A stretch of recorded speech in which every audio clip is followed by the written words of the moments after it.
Are you being annoyed by the FreeType 64 library DLL error causing system instability?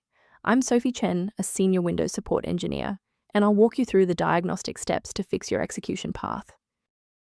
As we prepare the manual solution for FreeType 64 library, feel free to use the suggested utility for comprehensive system maintenance.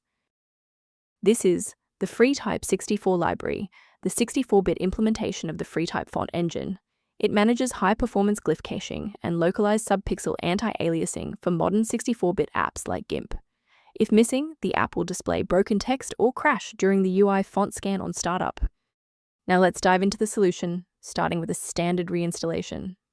Because FreeType 64 library DLL is tied to the FreeType Project runtime inside a specific application standard, Windows fixes will not help, and you must use the official installer for your primary program to restore the file. When the primary installation path fails, a more surgical approach to checking your system's environmental variables is required. A quick reboot can determine if the error is transient. While it won't fix a deleted file, it can re-establish the connection between your software and the FreeType 64 library file if the path was temporarily busy. Make sure to save your spot by bookmarking this video or hit the like button before you restart so you don't have to search for it again. Still seeing the error? Let's move to the next actionable step in our guide. You can pause the video here if you're still waiting for your desktop to load. Because the reboot didn't resolve the integrity issue, we need to force Windows to rebuild its master file copies. First, open Command Prompt as admin. Second, you're going to type DISM space /online space /cleanup image space /restore health, then hit enter. Why are we doing this?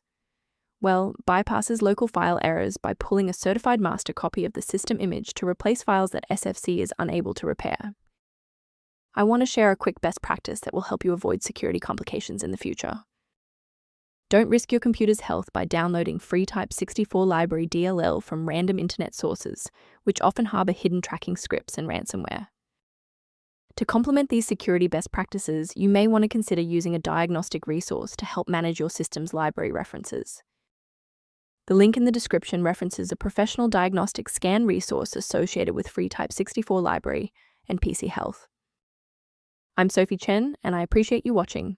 If this guide saved FreeType 64 library workflow, please subscribe for more professional troubleshooting and tech advice.